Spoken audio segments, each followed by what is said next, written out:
Hey, Coach, you guys are 5 games into the season. Just kind of wondering, kind of step back and look at the big picture. What's been working? What hasn't? What do you like? What surprises you so far?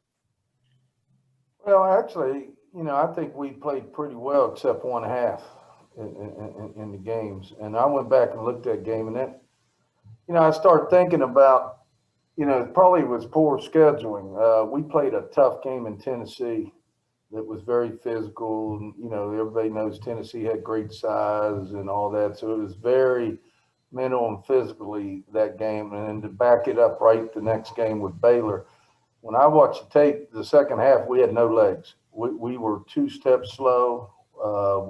We wouldn't do the things we needed to do to play with them. So I feel good about this team. I think we're right there with everybody we need to be there with. And I just felt, we were just mentally drained going in that second half and 2 steps slow. So, I like this team. I think this team's more together, more of a team, better chemistry we've had in the last couple of years. So we'll continue to get better, and we'll bounce back and we'll be ready to go. Go to Sam next. Hey, Coach. Perfect segue with the scheduling comment. With extenuating circumstances, obviously this season, you started conference play a little early, and then you're taking a break, going back to it, taking another break. What are your thoughts on that, and how do you think that'll affect the team long term? Oh, I don't. I just think, it was just 2 top teams back to back right there because of circumstances, because of scheduling issues, and have to pick up games and all that. But everybody in the country is going through that. I'm not making an excuse. I just felt we didn't have anything to give that second half, and it really showed. And Baylor's too good of a team not to be 100%. And that's not an excuse. We just it was bad scheduling on our part, my part. So it is what it is. We just got to bounce back now. And I don't think it'll affect us. I mean, everybody in the country is doing it. We got to get through these next 4 games, and then we'll get more on more of a schedule once we get into conference play.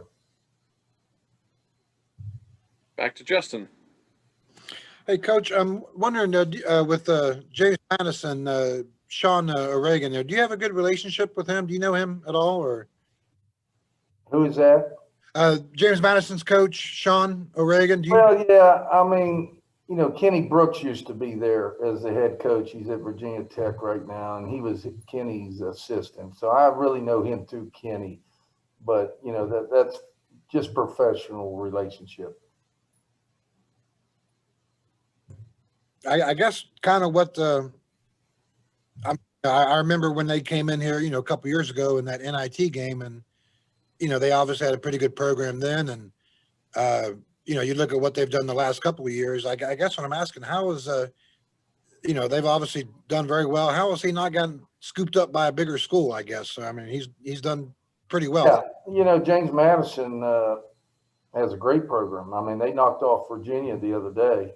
So, you look at their roster, they have like 2 or 3 Power 5 transfers. So they get a lot of transfers. They do a good job. This is not going to be an easy game. This is not an easy, they'll be in the top 2 in their conference, and they knock off a lot of teams. So we're going to have to really play well. And they're really good. They have really good players. So we're going to be ready to play. Sam, go ahead. If we got our first glance at Jasmine the other day, just a couple of minutes on the floor. What was that waiting process like for you guys, and how excited were you to finally put her out on the floor? Yeah, we just got to get her settled down. She was so scared and shook up her first time getting in there.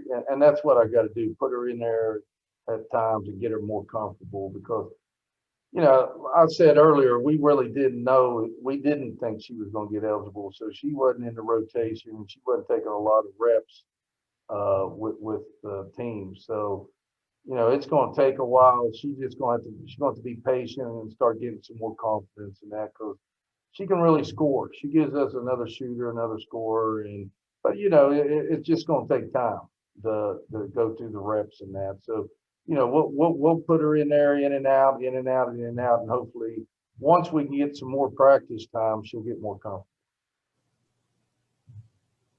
Justin. Coach, this is obviously a few weeks down the road, but after the Coppin State game, you guys have a little bit of a gap there before you get into the Kansas game. Obviously, that's the Christmas holiday Yeah. and New Year's and all that. Have you thought any on letting players go home over the holidays? I mean, obviously, this is a weird year and the virus and everything. Have you thought any towards of what might be the best course of action over the holidays for your players? Well, Justin, probably because of the stuff, everything going on, I shouldn't let them go home, but I am. I'm going to let them go home. I think they need that break. Our players will probably leave. They'll leave on the 22nd, and they'll be back on the 26th. At that time, they'll be tested before we could practice. So I am letting them go home. You know, I trust our players. They're going to do the right things when they do go home. And so I just think it's important. Let them go home. Let them go home, have a little break with their family.